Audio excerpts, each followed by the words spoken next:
வயநாடை பற்றி எல்லாமே உங்களுக்கு தெரிஞ்சிருக்கும். இன்றைக்கி வந்து 5வது நாளாக வந்து மீட்பு பணிகள் வந்து போயிட்டுருக்கு. இன்றைக்கி வரைக்கும் இந்த வீடியோ எடுத்துகிட்டு இருக்க வரைக்கும் 358 பேர் இறந்து போயிருக்காங்க. பல உடல்களை காணும், பல பேரை காணும், கிட்டத்தட்ட 500 பேரை காணும் அப்படின்னு சொல்லிட்டு இருக்காங்க.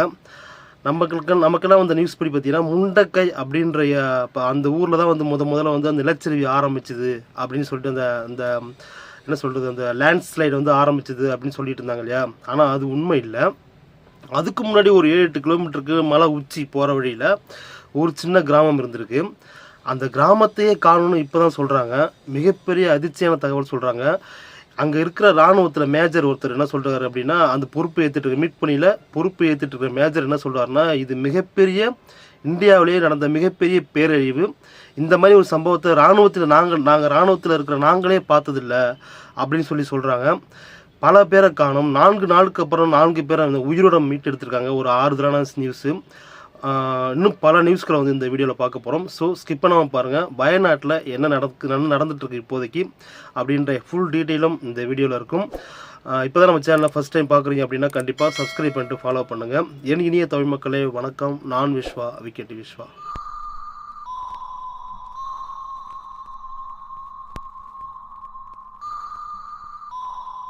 போன மாதம் 30ஆம் தேதி, அதாவது விடிய காலம் 2 மணிலேருந்து 6 மணிக்குள்ளே தான் அந்த முண்டக்கைன்ற இடத்துலேருந்து தான் நிலச்சரிவு ஆரம்பிச்சது. அதுக்கப்புறம் முண்டக்கை, சூரன்மலை, அப்புறம் மேப்பாடி அப்படின்ற ஒரு 3 கிராமங்கள், அது சுற்றி உள்ள சின்ன சின்ன கிராமங்கள் சேர்த்து ஒரு 4-5 கிராமங்கள் வந்து பாதிக்கப்பட்டு நிறைய பேர் அடிச்சுட்டு போயிடுச்சு. நிறைய பேர் ஆள் இல்லை, உயிரோடு இல்லை அப்படின்னு சொல்லிட்டு நம்ம எல்லாம் கேள்விப்பட்டிருப்போம்.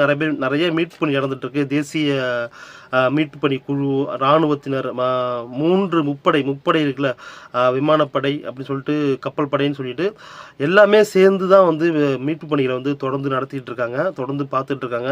அங்கே இன்னமும் மழை வந்து பெய்து கொண்டே இருக்கிறதுனால வந்து மீட்பு பணிகளை வந்து துரிதமாக நடக்க முடியாத சூழ்நிலை உருவாகியிருக்காங்க. 36 மணி நேரத்தில் வந்து இராணுவத்தில் வந்து ஒரு பாலத்தை வந்து இந்த சூரல்மலை டு முண்டக்கை அந்த பாலத்தை வந்து போட்டு அந்தாண்ட போகிறதுக்கு மீட்பு படையினர் அந்தாண்ட போகிறதுக்காக வந்து வழிவகுத்து இப்போ அந்தாண்ட போயிட்டு பார்க்கும்போது தான் தெரியுது, முண்டக்கைக்கு மேலே ஒரு கிராமம் இருந்திருக்கு. அந்த கிராமத்தில் வந்து எத்தனை பேர் வாழ்ந்தாங்கன்றது கூட கேரள கவர்மெண்ட்டில் ஒரு டேட்டாவே இல்லை. அதுதான் மிகப்பெரிய கொடுமைங்க. பூஞ்சிரித்தோடு அப்படின்ற ஒரு கிராமம், வாயில சரியாக வரலை, பூஞ்சிரித்தோடு அப்படின்ற ஒரு கிராமம் முண்டக்கைக்கு மேலே உச்சிக்கு, அது மலை உச்சிக்கு போகிற வழியில் இருந்திருக்கு. அந்த கிராமத்துலேருந்து தான் முதல்ல நிலச்சரிவே உருவாயிருக்கு. கடைசியில் இப்போ தான் தெரியுது அந்த கிராமத்தில் எத்தனை பேர் எல்லாமே வந்து பழங்குடியினர் வாழ்ந்துருக்காங்க. தேயிலை தோட்டத்தில், நம்மளுடைய பழைய வீடியோவில் சொல்லியிருப்பேன், அங்கே ஃபுல்லாக தேயிலை தோட்டம் தான். தேயிலை தோட்டத்தில் வேலை பார்க்குற தொழிலாளிகள் தான் வந்து அங்கே வேலை பார்த்துட்டு அங்கே குடியிருக்காங்க. ஸோ அந்த சாலியார்னு ஒரு சாலியார் ஓடுது. அதாவது எப்படின்னா, அங்கே வயநாட்டில் ஆரம்பித்து கோழிக்கோடு மலப்புரம் வழியாக போய் அரபிக்கடலில் கலக்குது சாலியார், வட்டாத நதி அப்படின்னு சொல்கிறாங்க. அந்த சாலியார் உருவாகிற இடமே அதுதான். அங்கே தான் வந்து எல்லாருமே குடியிருந்திருக்காங்க. அந்த பூஞ்சரித்தோடு அப்படின்ற ஒரு கிராமமே இல்லை, அந்த கிராமமே இருந்ததற்கான அறிகுறியே இல்லைன்னு சொல்கிறாங்க. அந்த மேஜர் ஒருத்தர் சொல்லியிருக்காரு, மேத்யூ அப்படின்னு சொல்லிட்டு. அவர் தான் அந்த இப்போதைக்கு அந்த இதை வந்து அந்த மீட்பு குழுக்கு தலைமை ஏற்று பண்ணிகிட்டு இருக்காரு. அவர் சொல்கிறாரு, இது மிகப்பெரிய பேரழிவு, மிகப்பெரிய இயற்கை சீற்றம். இந்த மாதிரி இந்தியாவிலேயோ உலகத்திலேயோ நான் கேள்விப்பட்டதே இல்லை. இன்னும் எத்தனை பேர் காணாமல் போயிருக்காங்கன்றதே கணக்கே தெரியல. பூஞ்சரித்தோடு அப்படின்ற கிராமம் இருந்ததா இப்போ தான் சொல்கிறாங்க. அப்படிப்பட்ட கிராமம் அங்கே இருந்ததுக்கான அறிகுறியே இல்லை. அங்கே இருந்த எல்லாருமே இறந்து போயிருக்கான வாய்ப்புகள் இருக்குது. எங்கே போனாங்க அப்படின்னே தெரியல. இல்லை பக்கத்தில் காடுகளில் வந்து தப்பிக்கிறதுக்காக போனாங்களா அப்படின்ற தேடுதல் வேட்டையும் பண்ணிகிட்டு இருக்கிறதா வந்து அந்த மேஜர் வந்து சொல்லியிருக்காரு. ஸோ இதுலேருந்து நம்ம பார்க்க வேண்டியது என்ன அப்படின்னா, இயற்கை சீற்றம் எந்த அளவுக்கு நம்மளை வந்து வச்சு செய்யும் அப்படின்றது வந்து ரொம்ப நம்மளால் எதிர்பார்க்கவே முடியாத ஒரு விஷயம். இப்போ வந்து கொள்ளிடாத்தில் வந்து தண்ணி திறந்து விட்டுருக்காங்க. ஸோ நான் எச்சரிக்கையாக இருங்கன்னு முடிய வீடியோ போட்டிருந்தேன். ஆல்ரெடி தண்ணி எங்கள் ஊரில் நெருங்கி வெள்ளப்பெருக்கு அதிகமாகிட்டு இருக்கு. இன்றைக்கி ஆடிப்பெருக்கோடு சேர்த்து எங்கள் ஏரியாவில் வெள்ளப்பெருக்கு வந்து வெள்ளமே வந்துருச்சு எங்கள் ஊர்லாம். ஸோ பாதுகாப்பான இடத்துல இருந்துக்குங்க. கொள்ளிட கரையோரம் இருக்கிறவங்கெல்லாம் பாதுகாப்பாக ஆடு மாடுகளை அப்புறம் மேடான பகுதிகளுக்கு ஓட்டி செல்லும் வரை மிக தாழ்மையோடு கேட்டு, அதை விட நீங்கள் சேஃபாக இருக்குன்றதையும் நான் தாழ்மையோடு கேட்டுக்கொள்கிறேன். அடுத்தது வயநாடை வந்து மிக ஒரு சுவாரஸ்யமான விஷயம் நடந்திருக்கு. என்ன அப்படின்னா, இப்போ தான் வந்து பார்த்தா ஒரு 4 பேரை வந்து 4 நாளுக்கு அப்புறம் வந்து மீட்டெடுத்திருக்காங்க. ஒரு இடிஞ்சு போன பில்டிங்குள்ளார அந்த 4 பேர் வந்து உயிரோடு வந்திருக்காங்க. அதை வந்து நம்ம இராணுவத்தினர் வந்து தேசிய மீட்பு குழுவினரும் சேர்ந்து வந்து அவங்கள மீட்டெடுத்து அவங்கள வந்து சேஃபான ஒரு முகாமுக்கு அனுப்பி வச்சு அவங்களுக்கு மருத்துவ பரிசோதனைலாம் கூட போயிட்டுருக்கு. ஸோ அந்தமாரி ஒரு ஏன்னா இவ்வளோ பேர் இறந்துருக்காங்கன்ற ஒரு சோகமான நியூஸ் நம்ம கேட்டாலும் 4 பேர் அதுலேருந்து பொழைச்சிருக்காங்க. 4 நாளுக்கு அப்புறம் மீட்டு எடுத்திருக்காங்கன்றது ஒரு ஆறுதலான ஒரு சந்தோஷமான விஷயமா நாங்கள் பார்க்குறோம். அதுமாரி ஒரு சிறுமி ஒருத்தவங்க வந்து ஒரு சிறுமியோட உடல் கிடச்சிருக்கு. அந்த சிறுமியோட உடல் வந்து இது என்னுடைய குழந்தைன்னு சொல்லிட்டு 4 குடும்பம் 4 ஃபேமிலி வந்து சண்டை போட்டுட்ருக்காங்க. அப்போ அந்த கடைசி வேறு வழி இல்லாமல் ஏன்னா அந்த சிறுமியோட உருவம் செதஞ்சு போயிருக்கு. ஸோ அவங்க அந்த சிறுமியோட வயது அந்த உருவத்தை வச்சு தோற்றத்தை வச்சு 4 ஃபேமிலி வந்து அடிச்சுக்கிட்டு கிடக்குறாங்க. இது என்னுடைய மகள் இது என்கிட்ட ஒப்படைச்சிருங்க அப்படின்னு சொல்லிட்டு 4 குடும்பம் வந்து போட்டி போட்டுட்ருக்காங்க. ஸோ இப்போ கடைசியில் வேறு என்ன வழி இல்லாமல் டிஎன்ஏ டெஸ்ட் எடுத்து அது யாரோட மகள் அப்படின்னு கண்டுபிடிக்கிறதுக்கு டிஎன்ஏ டெஸ்ட் அனுப்பிச்சிருக்காங்க. இது ஒரு மிக மிக ஒரு சோகமான விஷயமா நான் பார்க்குறேன்.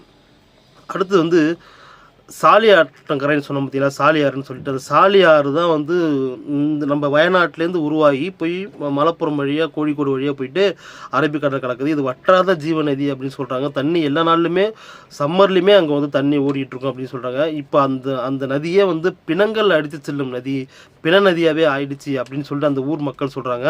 அங்கேயும் தேடுதல் வேட்டை பல கிலோமீட்டர் தாண்டி உடல்கள் வந்து அங்கே போய் கரை ஒதுங்கிறத வந்து பார்க்குறாங்க மக்கள். அங்கே உள்ள பழங்குடியினர் அங்கே உள்ள இருக்கிற மக்கள் வந்து கிட்டத்தட்ட 176 சடலங்களை வந்து அந்த ஆற்றிலேருந்து மீட்டு கொடுத்துருக்காங்க.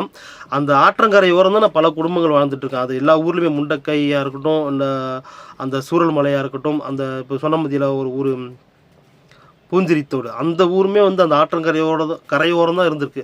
அந்த ஆற்றங்கரையால் தான் வந்து அந்த ஆற்றங்கரையில் ஏற்பட்ட வெள்ளம், அதாவது மேக வெடிப்பு காரணமாக மழை அதிகமாக பெஞ்சு இந்த 29, 30 மழை பெஞ்ச மழை வந்து அந்த நிலச்சரிவு ஏற்படுறதுக்கான காரணமே அதுதான்.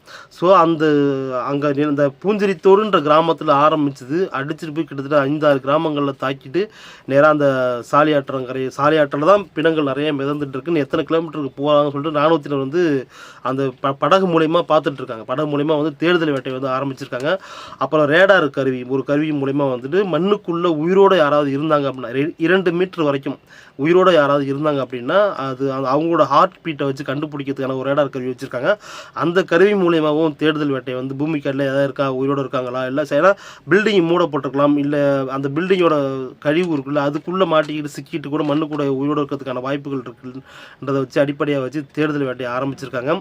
அதேமாரி ஒரு பாட்டி சுஜாதா அப்படின்ற ஒருத்தவங்க வந்து பேட்டி கொடுத்துருக்காங்க. அன்றைக்கி நைட்டு 30ஆம் நைட்டு வந்து எங்கள் வீடே வந்து பயங்கர சத்தம் கேட்டுச்சு. அதனால் நான் வெளில வந்து இப்போ ஜன்னலை திறந்து பார்க்கும்போது காற்றாற்று வெள்ளம் அடிச்சுட்டு போச்சு. பக்கத்தில் எந்த வீடுமே இல்லை.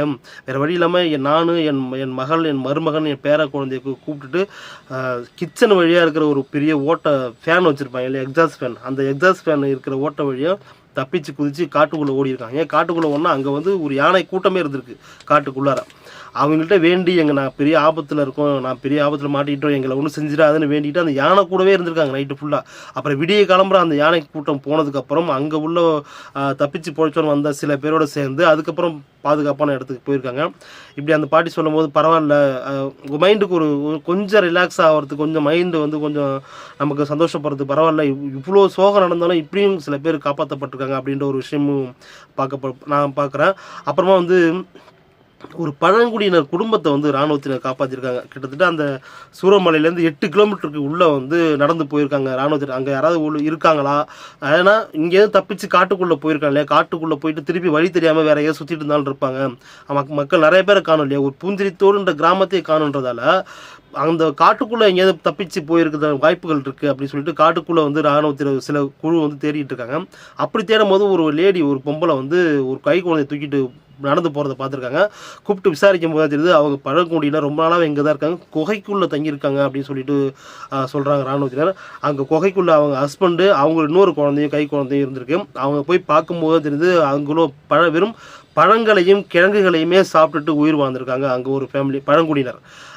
அதாவது நகரத்தோட எந்த பிணைப்புமே இல்லாமல் வாழ்ந்திருக்காங்க. அவங்கள்ட்ட பேசி மறுபடியும் அவங்கள்ட்ட பேசி அவங்கள இங்கே இருந்து அவங்களுக்கு ஆபத்து நிலச்சரிவு ஏற்படும், இங்கே நிறைய மக்கள் இறந்து போயிட்டாங்கன்றதை விளக்கி சொல்லி அவங்கள அங்கேருந்து கூப்பிட்டுட்டு ரொம்ப கஷ்டப்பட்டு கூப்பிட்டு வந்திருக்காங்க. இராணுவத்தினர் கூப்பிட்டு வந்து இப்போ முகாமில் தங்க வைத்து அவங்களுக்கு தேவையான உணவுகள் உடைகள்லாம் கொடுத்து அவங்கள வந்து பாதுகாப்பான இடத்துல வச்சுருக்காங்க. அந்த அந்த அந்த பழங்குடியினர் பெற்றோர் இருக்கா பற்றி அவங்க சொல்கிறாங்க, என்னுடைய குழந்தைகள் வந்து இப்போ தான் வந்து வெளி மனிதர்களே பார்க்குறாங்க அப்படின்றத சொல்லும்போது ஆச்சரியமாக இருக்குது. என்னடா கேரளா போன்ற ஒரு படிப்பறிவில் வளர்ந்த நாடு, வளர்ந்த ஊர், அது ஸ்டேட், அது நம்ம என்ன சொல்கிறது, எல்லா டெக்னாலஜியும் வளர்ந்து இன்னும் 2024லேயுமே வந்து இப்படியாப்பட்ட மனிதர்கள் இன்னும் வாழ்ந்துட்டு இருக்காங்க.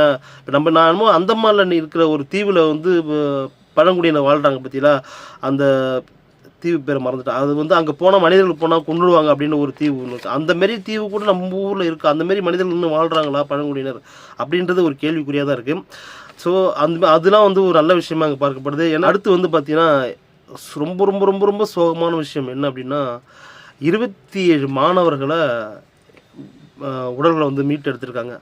அந்த 27 மாணவர்களோட உடல்களும் மீட்டெடுத்தாலும் அதில் சில பேரோட உடல் வந்து யார் இந்த மாணவர்களே தெரியாத அளவுக்கு வந்து போயிருக்கு. யார் பெற்றோர்கள் இல்லை, அடையாளம் காட்டுறதுக்கு அவங்களோட பெற்றோர்கள் இல்லாத சூழ்நிலையில் பக்கத்து ஊரில் இருக்கிற ஸ்கூல்கள்லாம் உள்ள டீச்சர்லாம் வரவழைச்சி, டீச்சர் வேலை பார்க்குறவங்களாம் இது உங்கள் ஸ்கூலில் அந்த பையன் படிச்சிருக்கானா, அவன் பேர் தெரியுமான்னு அப்படிலாம் வந்து அடையாளப்படுத்தியிருக்காங்க. இன்னும் 23 மாணவர்களை காணும் அப்படின்னு சொல்லிட்டு ஒரு டேட்டா வந்து கேரளா கவர்மெண்ட் வந்து அறிவிச்சிருக்காங்க. இதுக்கடையில் வந்து மத்திய கவர்மெண்ட், சென்ட்ரல் கவர்மெண்ட் வந்து விஞ்ஞானிகள் ஆராய்ச்சி பண்ணுறது இது எப்படிலாம் நடந்தது, ஏன் நடந்துச்சு அப்படின்னு சொல்லிட்டு ஆராய்ச்சி பண்ணுறதுக்காக சில விஞ்ஞானிகளை வந்து சென்ட்ரல் கவர்மெண்ட் அனுப்பி வச்சுது. ஆனால் கேரளா கவர்மெண்ட் நேற்று என்ன பண்ணாங்க அப்படின்னா, நீங்கள் வந்து எங்கள் ஊரில் வந்து ஆராய்ச்சி எதுவும் பண்ணக்கூடாது அப்படின்னு சொல்லிட்டு ஒரு அறிக்கையை வந்து வெளியிட்டாங்க. ஸோ அப்படியே நிலுவையிலே இருந்துச்சு. அப்போ இன்றைக்கி காலைல சொல்லியிருக்காங்க, நீங்கள் போய் உங்கள் வேலையை நீங்கள் பார்க்கலாம், உங்கள் வேலையை தடுக்க மாட்டாங்க அப்படின்னு சொல்லிட்டு சிஎம்மாக இருக்கிற கேரளா சிஎம் பினராயி விஜயன் வந்து சொல்லியிருக்காரு. ஸோ மறுபடியும் அவங்க போயிட்டு அந்த விஞ்ஞானிகள் வந்து ஆராய்ச்சி பண்ணுற போகிறதா சொல்லியிருக்காங்க. இதுக்கு முன்னாடியே சென்ட்ரல் கவர்மெண்ட்டுக்கும் அந்த கேரளா ஸ்டேட் கவர்மெண்ட்டுக்குமே ஒரு முரண்பாடான விஷயம் என்னென்னா, ஒரு வாரத்துக்கு 8 நாளைக்கு முன்னாடி நாங்கள் வந்து சொல்லிட்டோம் அப்படின்னு சொல்லிட்டு வயநாட்டில் பிரச்சனை உருவாகும், நிலச்சரிவு ஏற்படுத்தின வாய்ப்புகள் இருக்குது அப்படின்னு சொல்லிட்டு நாங்கள் அந்த அறிக்கையை வந்து கேரளா கவர்மெண்ட்டுக்கு அனுப்பிச்சிட்டு சொல்லிட்டு சென்ட்ரல் கவர்மெண்ட் சொல்கிறாங்க. ஆனால் கேரளா கவர்மெண்ட் என்ன சொல்கிறாங்க, இந்த நிலச்சரிவு ஏற்பட்டதுக்கு அப்புறம் தான் அந்த நியூஸ் எங்களுக்கு கிடைச்சது அப்படின்னு சொல்லிட்டு பினராயி விஜயன் வந்து ஒரு இதில் வந்து நியூஸ் சேனலில் வந்து அதை படித்தே காமிச்சார்.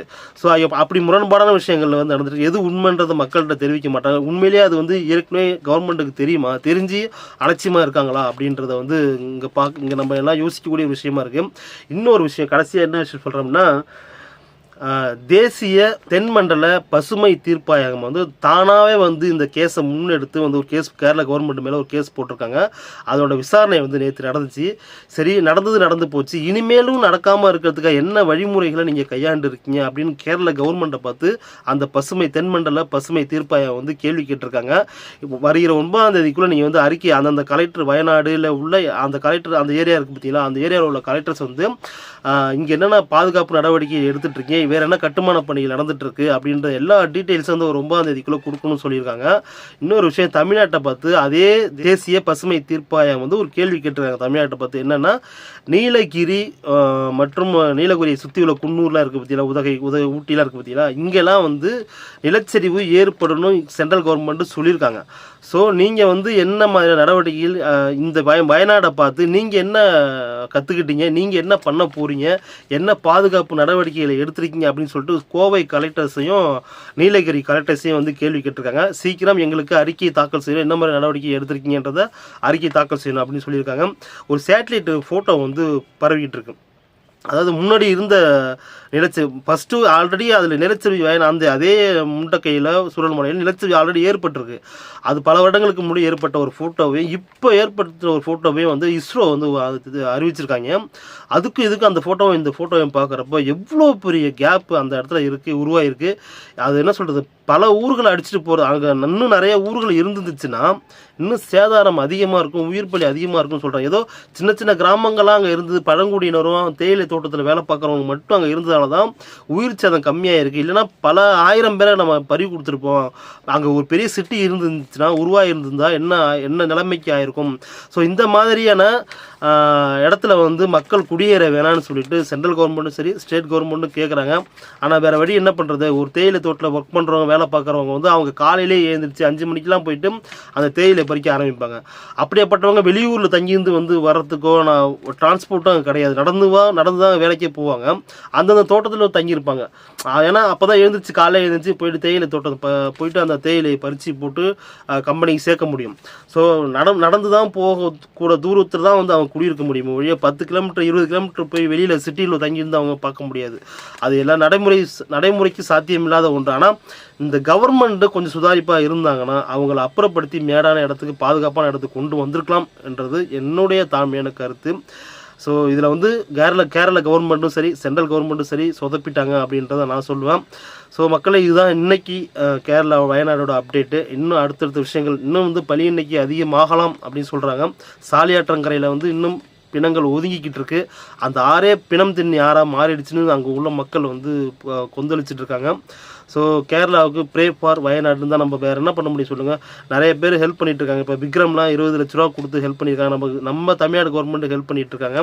ஸோ அதுமாரி வந்து பல பேர் தொண்டு நிறுவனங்கள் வந்து அந்த மக்களுக்கு ஹெல்ப் பண்ணிட்டு தான் இருக்காங்க. நம்மளால் முடிஞ்ச உதவி என்னாலலாம் ஒரு உதவியும் பண்ண முடியும், வீடியோ தான் போட முடியும். நம்ம அந்தளவுக்கு கொடுத்து உதவுறதுக்கு நம்ம பெரிய ஆள் கிடையாது. ஸோ முடிஞ்சால் இந்த வீடியோ பார்க்குற நீங்கள் ஏதாவது உங்களால் முடிஞ்ச ஹெல்ப்பை கேரளாவுக்கு பண்ணணுன்னா தாராளமாக பண்ணலாம். இந்த வீடியோவை ஷேர் பண்ணுங்கள், தெரியாத உங்கள் ஃப்ரெண்ட்ஸுக்கு ஷேர் பண்ணுங்கள். இன்னொரு வீடியோவில் சந்திக்கிறேன். முடிஞ்சால் நாளைக்கு இன்னொரு அப்டேட் வந்து என்ன நடந்ததுன்றதை முடிஞ்சால் போடுறேன். ஓகே, மீண்டும் இன்னொரு வீடியோ சந்திக்கிறேன். நான் விஸ்வா, விக்கெட் விஸ்வா. பாய்.